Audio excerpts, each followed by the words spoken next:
Ջոկերը վերադառնում է շաբաթական 25 միլիոն բերելով իր հետ։ Մանրամասները vibet.am կայքում։ Здравствуйте, добро пожаловать. Брухим обоим, шалом, Эдуард Якубов, президент HIT. Очень приятно. Я безмерно рад вашему визиту. Я тоже рад. Тем более, что мы еще с вами коллеги. Да? Я математик, преподник. Please, you are welcome. Holoní Institute of Technology. It's a great pleasure and honor to host you here this day, our activity in HIT. Miss Orna. Although we are Christian, so I complained to the president of Academy of Sciences. I said to make to the point is tragedy was, of course, we suffered, but the future, of course, is with technology. Quite an advanced technology and science for reasons. So in 2 words, it physically will be something like a compound, a small city, signed with more than a dozen companies.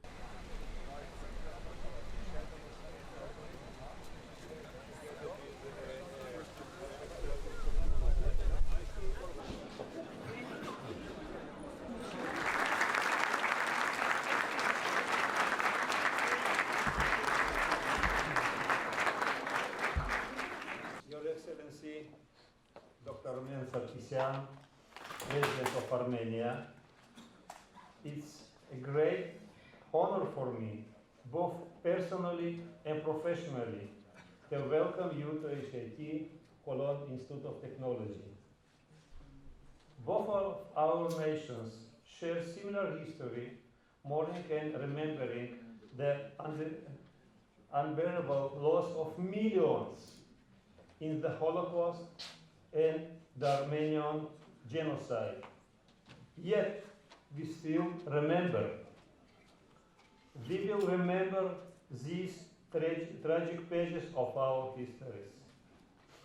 We truly appreciate your arrival in Israel with other 41 world leaders to mark the 75th anniversary of the liberation of Auschwitz-Birkenau. Thank you, dear professor, and good morning, and very happy to be here. I feel I'm home because university is a home. First, I would like to thank for this wonderful, for me, invitation to be here, and I would like to start by continuing what you, professor, was saying, that there is so much common in the fate of our 2 nations.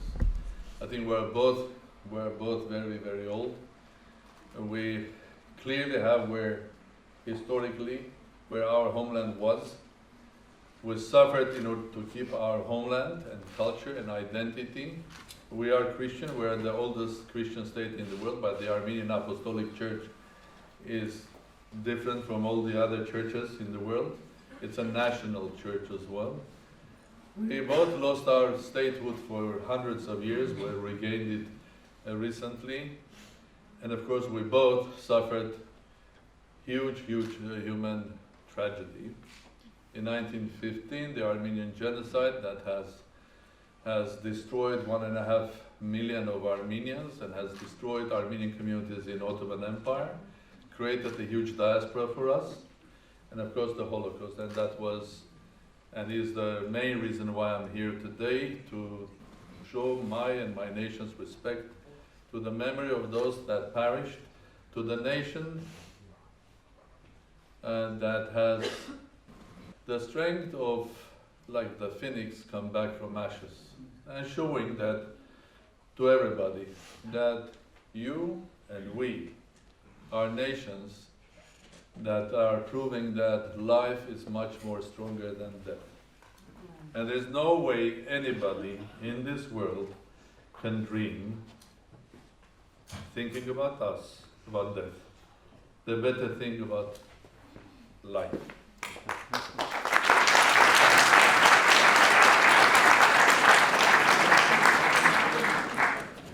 Well, I think on the political side, the history side, I should stop here because we don't have much time. And one of my aims visiting here is also, to create a bridge. Somehow the bridge between Armenian Jewish scientists that was very, very strong back in Soviet Union. I was born in Soviet Armenia, got my education, further degrees in Armenia and Soviet Union and Russia, then traveled, one of the rare guys that was allowed to travel abroad. I was working at Cambridge for 2 years, 84, 85, and then in America and so on. But one thing and I come from a school, which was the Soviet School of Theoretical Physics. And I'll share with you, you haven't been there. I'm coming from the past. The Soviet School of Theoretical Physics, I would say, was the champion of the world. It was. I think when we were proud of that because there were giants and there was a system how to teach educational system. If there were fantastic books were written by Richard Feynman that I always enjoyed reading. I still enjoy reading them now because the language of this genius is not only the greatest simplifier of mathematical and theoretical language, but someone that knew how to tell the most complex things in a simple way. And I learned from him that if you really understand the complex story, if you really understand, then you can tell it to a 7-year-old boy or a girl or a boy that has logic. You can explain to them theory of relativity in this or that form if you really understand it yourself and you know how to tell that. And as you know, Feynman created the famous Feynman diagrams. I'm one of those students that were doing calculations of elementary particle processes, basically using the old system, having pages and pages and pages of calculating integrals. Then the genius comes and says, no, you just draw some diagrams. They're called Feynman diagrams. So back in Soviet Union, there were so many Armenian scientists working in Moscow, Leningrad, and in Armenia as well, and also Jewish ones. And when I was a student, we had a lot of Jewish students because back in the 1970s, the anti-Semitism in Soviet Union was quite strong, and students of Jewish origin were not allowed to go to the best universities in specific faculties, so they used to come to Armenia. And after our independence, somehow we lost, because a lot of those who were in Armenia of Jewish origin, they came to Israel as well. So I think I'm here also to try to bridge it, to open a new page, to start it. But before to start it and page it, let's think how we are going to do, what sort of research we are going to do in the future. But in order to think about the future technology and our place there, probably it's the best to think about how the world will look like. Let's say in 5, 10, 20 years' time. I will try to come up with 1 or 2 ideas. It's not complete, it's just haphazard, and it doesn't show you the full picture, but just probably will give feelings that you already have. Well, if you look until 1950s, the population of this planet was around 2.5 billion. And it was growing a couple of percentage per year. Not much. But from 1950s up to now, it's going up. Phenomenon which is interesting because we are becoming a planet with 10 or more billion people living together. Number 2, which is important, is if you ask, well, not probably here. When doing research in mathematics, physics, science, technology, everything looks more or less okay. But when you ask politicians or you ask economists, I'm coming from Davos here, and there are a lot of people are lost. So what's happening? There's so much uncertainty. How the world is going to develop. Politicians are not making the right decisions. Where is going to be the Middle East? Confrontation between different nations and so on. How the economy is going to run. I mean, the great investment banking system has disappeared. So there are more questions than answers, and the classical answers, they don't work. So there is a confusion.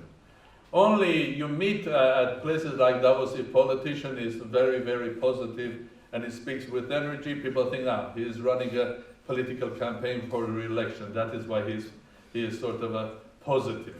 Otherwise, he will be very negative, that saying everything is uncertain, difficult, and so on.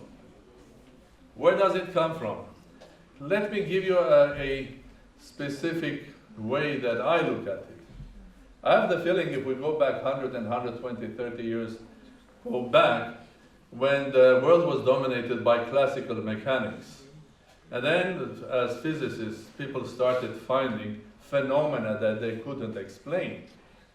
Well, it was more or less the same situation. There were a lot of phenomena that classical physics, the physics of great Isaac Newton couldn't explain. So there was a confusion, a big confusion. What's going to happen? Are we at the end of science, technology? What happened then, as usually happens, geniuses were born, and the name of these geniuses you know better than anyone here in this institute, starting from Albert Einstein and going to the old creators of quantum mechanics, that said simple things. In order to explain this phenomenon, you have to change your approach. In order to explain this phenomenon, you have to change your logic. In order to explain this, you have to change your philosophy. The moment you change it, everything is explainable. The moment you change it. But it's completely different, because if you know quantum mechanics, I mean, it's not about just if you have to go from position A to B, there is a path, there is a formula or a product that describes this. In quantum mechanics, it's completely different. And you have the principle of uncertainty and many other things. We start thinking in the logic and philosophy of probability. And you are bringing together things that were never together, that were contradictory. Okay? So in order to understand what was happening in quantum physics, you had to change yourself completely, your philosophy, your thinking, your logic, your approach, your mathematics that you were using. Because quantum mechanics use completely different mathematics than the classical mechanics. But the moment you change yourself, the moment you change your philosophy and logic, the sky is the limit. And the sky was the limit for science, the sky was the limit for scientific exploration, and what we have discovered was phenomenal in less than 100 years. And it was phenomenal as a scientific discovery. I don't want to go through it, but it was also phenomenal also for technology. Whatever we have today, on this or that way, and whatever we will have in the next 10, 20, 30 years, we owe to the giants of quantum mechanics. Flight to the space, discovering the energy of nuclear power for good or for bad, because everything works in the hands of humans. It can work for good or for the bad. The telephone that we have with us is also a part of that.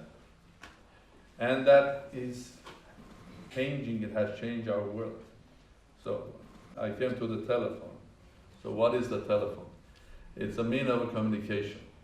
We are human. Imagine our lives without telephones. I was there. One of you, some of you, probably don't remember even that there was a life with a mobile phone.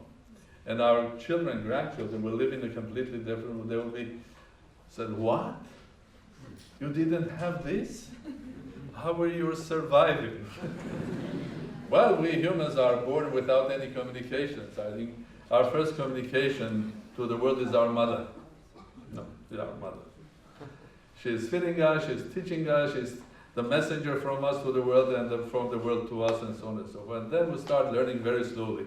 Humans are species that really don't have, when they are born, ability and way of communicating. So we have to rely on our... But the new children are ahead of normal humans. Because, well, I have my grandchildren from age 2, they have double life. They have the life of normal material world and their life which is virtual. And they learn probably a lot from the virtual life. Not only what was mother, father, or everybody is teaching them, but also from the virtual world. So live two lives. And with the time, the virtual life becomes bigger and bigger and bigger. And that virtual life is completely different from the material life, because the speed of communication is the speed of light. So we are becoming individuals that have the communication over the speed of light. And communication or connectivity is a key factor. Very important. Because before we were individuals that the bigger world didn't know about us. We were a classical body. What was inside didn't matter. And this body, a town, a city, a nation, a state, was moving according to the classical rules. Okay? Nobody was bothering what was inside, and then what was inside was working as an integral, classical. And this new world is different. Everybody knows what's inside. This inside is not in a bottle. It is in a bottle, but it communicates with the world. And excuse my analogy that I will tell you, when I look at us humans today, we more and more look like elementary particles. That elementary particles that are discovered, because we know who they are, what sort of particles, we more or less understand the way they communicate, because in physics we know how they are communicating with the forces like the weak, the strong, the electromagnetic, the gravitational. We know how we communicate with each other. And that communication, like in quantum mechanics, is with the speed of light. And the number of us, how many we are, is more than 10 billion, and will become bigger and bigger. So we're becoming, excuse my analogy, we're becoming quantum objects. Where this world is becoming a place where we are quantum particles in a huge world, and we can communicate with a specific way. So now, why I'm saying that? Because if we want to understand how the new world is going to work, if we want to understand what's going to be the future of industry, economy, business, politics, we better start thinking in a different way. We better change our philosophy. We better change our logic, the way we look at the things in this new world. We better think how politics will be run in the future. We better think how business will be run in the future. And of course, you, especially those who are behind there or upper or in the future than me here, know better that it's going to be different. You go back 20 years ago, what, 50 years ago, tell anyone that two guys without a proper university degree will get into somewhere, into their garage or their grandfather's or father's home and create something and become multi-billionaire. People will laugh on you. Not Richard Feynman, because I met him, he was genius, he was looking to the future. But ordinary people will laugh on you. But this is the new world that everybody lives now, and every young man, be that here, in New York, in Moscow, Yerevan, or even in Ulaanbaatar, thinks about being a startup creator. Now, every young boy and girl that's starting from age 13 writes music without knowing notes. The computer helps you. You have the taste, you have the talent. Wants to start a startup because they believe in the power of an idea. They really believe that in this new environment, they can succeed. So this world is different. It's different in many ways. And I can give you, for example, another hour or two, which we don't have it, about how it will be different. I will just give you some hints of it. Politics, how it's run. How the classical politics was run. Classical politics was run in a form when there were ideas, ideologies, and they would be divided into left, into right, into liberal and non-liberal, and then people were organized in political parties, what they believe more into the left ideology or the right ideology, and the political parties were getting together in an organized form, going into elections. After elections, they were having a government, and the government was being sort of reporting to the public 60, 70 years ago, once in a while, between one election and the other election. Sometimes a great president was finding a new technology which was called radio and addressing his people through radio, having communications.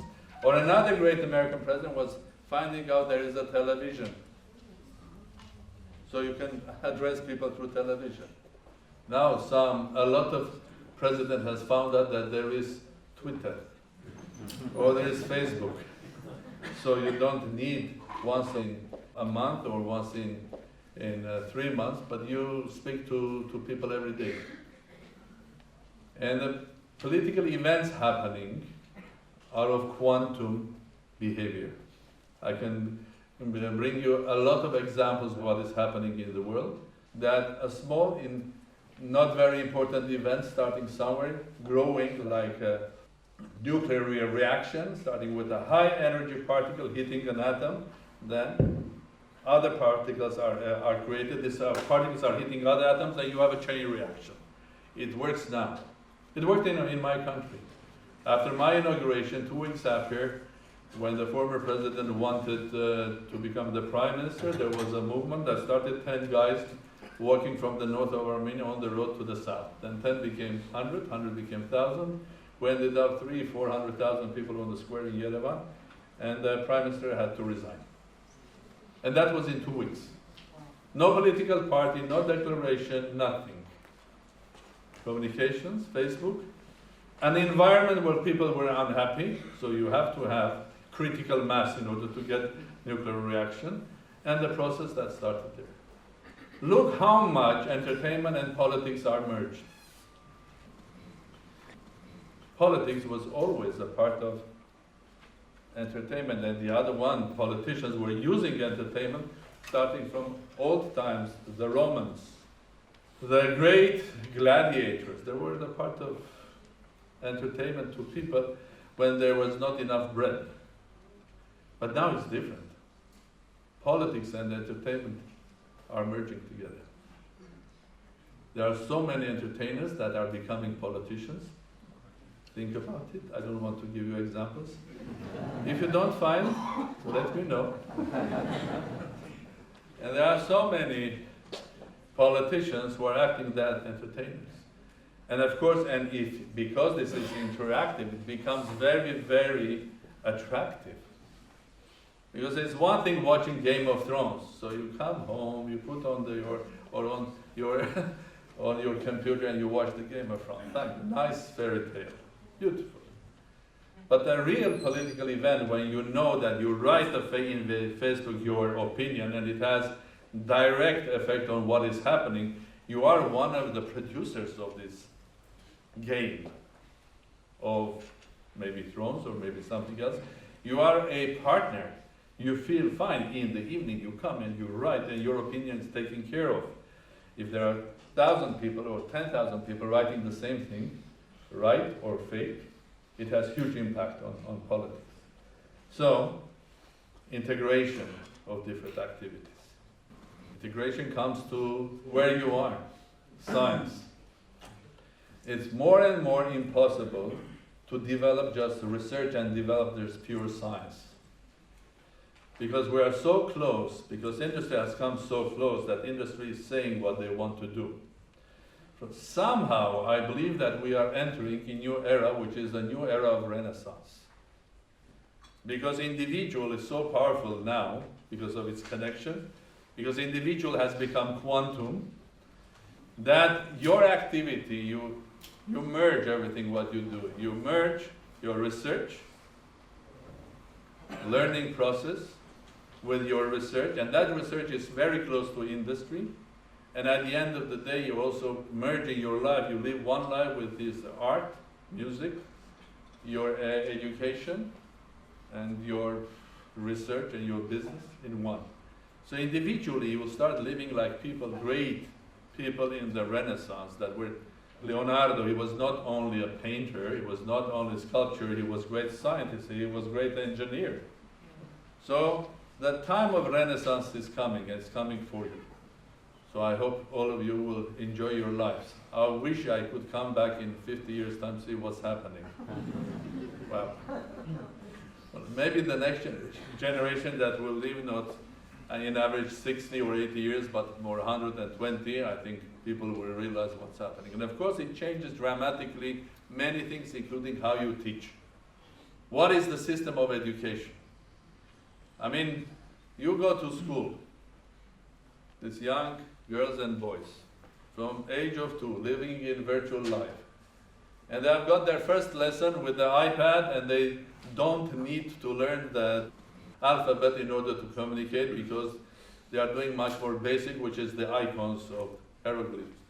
So there were 5,000 years ago, alphabet was created, and we lived 5,000 years with the dominance of words, with the letters. Now we're going back before that, when icons, be that in ancient Egypt or here or somewhere, were more important than the letters. Icons. They find their icons very easily. They don't know anywhere. They are 2 years old, 3 years old. They find their way in that virtual world quicker than their grandparents. So how do you teach them? How to take them to school for 10 or 12 years?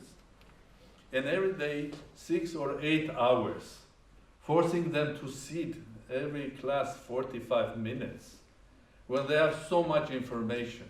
The amount of information that they get going at home or just playing on their iPad is phenomenal.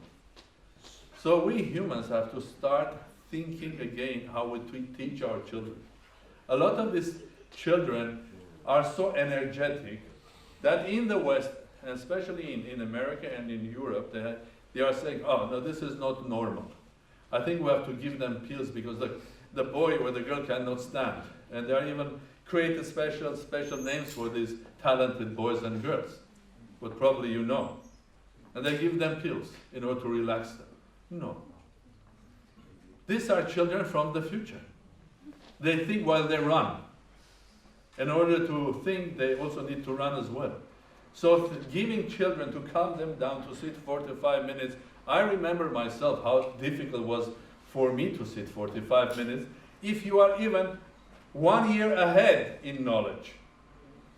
Somehow when I was small, my father taught me to play chess when I was 3, 4, and I was reading there, and I loved mathematics, so it was boring. I was considered as someone that doesn't behave. He's the best student, but that doesn't behave well. So how can you sit when you know whatever the teacher is telling? After that 5th, 6th form, they were saying, get out from the class. Okay, you'll get your mark, but get out, go to the lab or somewhere.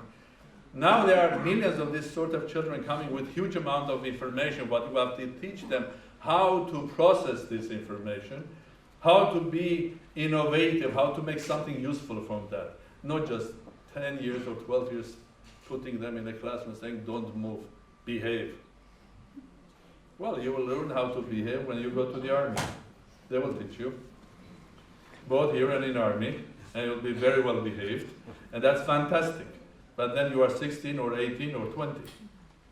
But when you are 5 or 6, I think every child, every young person has a talent. And one great thing for educational system should be how to find the talent. One has the talent of making a chair, the other one has the talent of making music. Lucky him, because I always was jealous. I pray God when I'm next time born, I would like to be a composer. I was jealous of Bach, I was jealous of Mozart. I'm still jealous.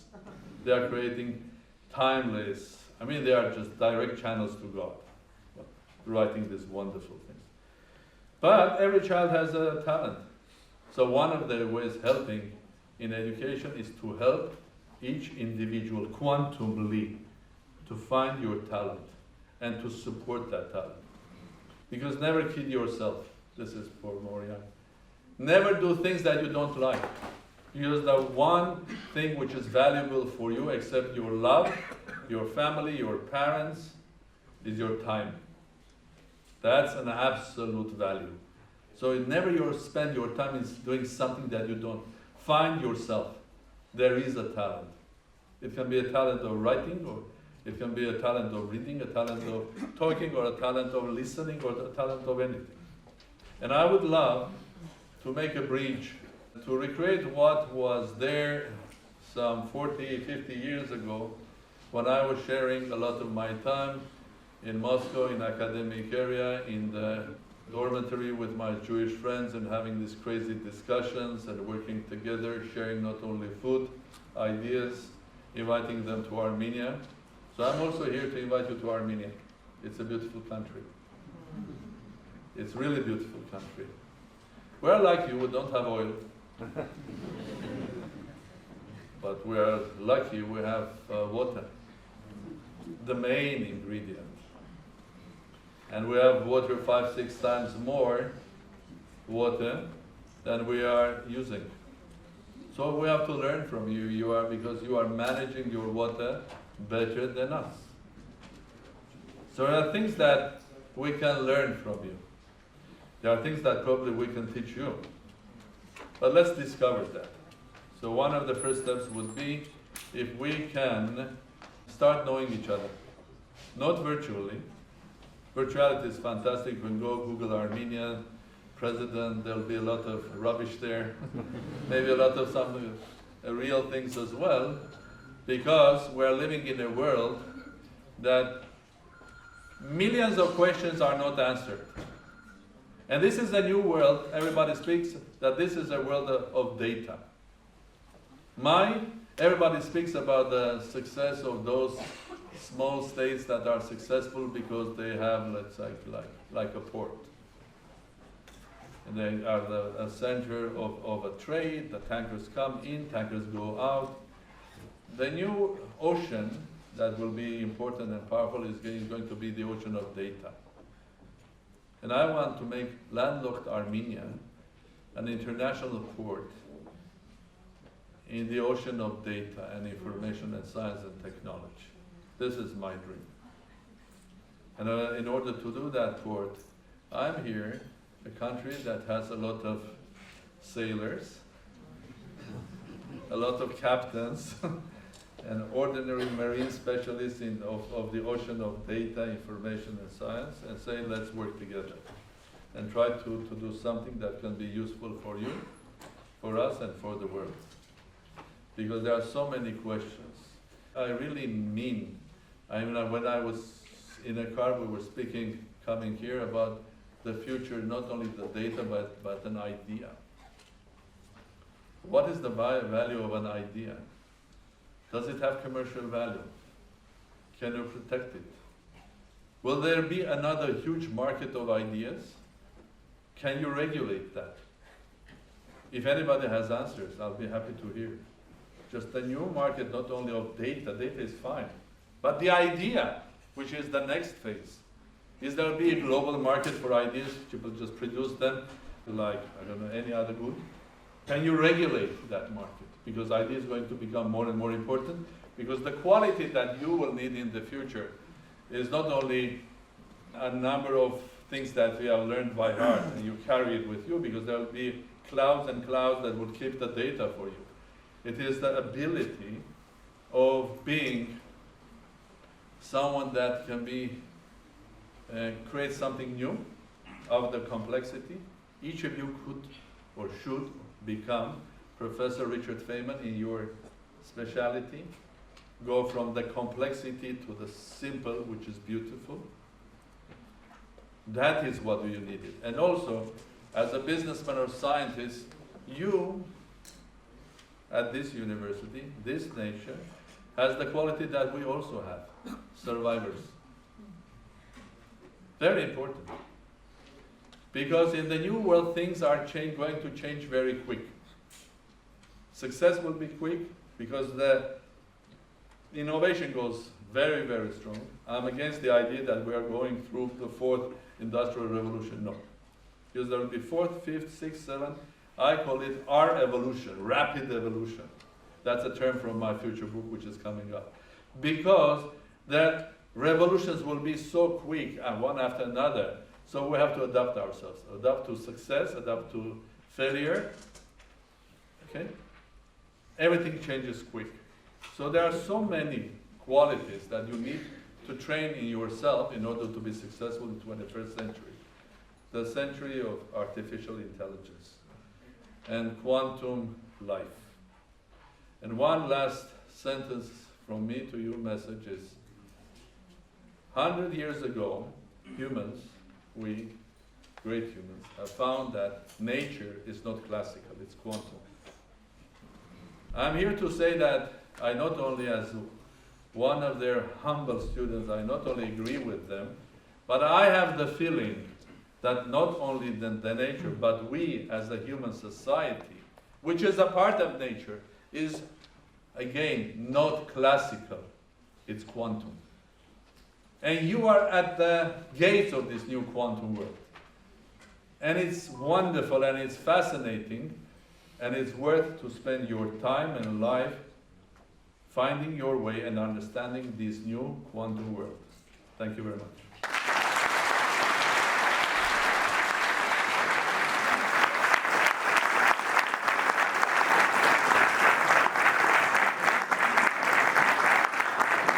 Quantifying the politics. So this is probably something that I've never heard before.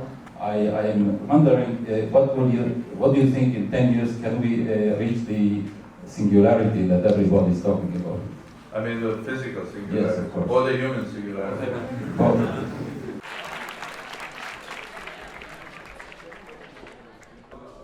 Professor Hanan Kaminsky, welcome to our gallery. Thank you.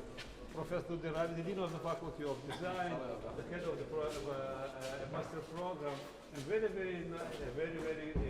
interesting and very energetic Horna. I'm the manager of the gallery. Is the management of gallery and the whole aspects of design and being. Excellent. Okay. This is a model of nanotube. Okay. We have a very nice lab in producing nanotubes. Okay. And this year, Professor Alazak published it and he collected, for example, helium and other aspects of this. This is As a matter of fact, which combines design, technology, and instructions. Nice to meet you. Yeah. This is one of the unique faculties when we train our students. Hello, Your Excellency. It's so nice to meet you here. I'm Dr. Dan Cohen-Weiss, and I'm affiliated with the Faculty of Instructional Technologies. Some would say that we are the best faculty.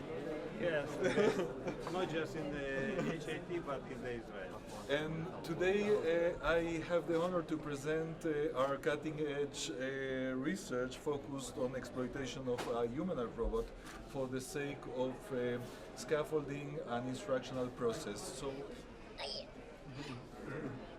What? He wants. Ah, yes.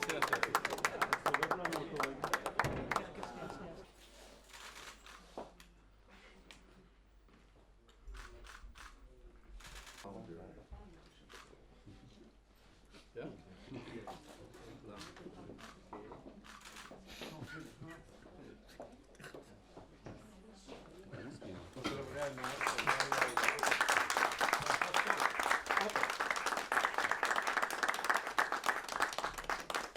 Together we will succeed. Definitely. Yes. The government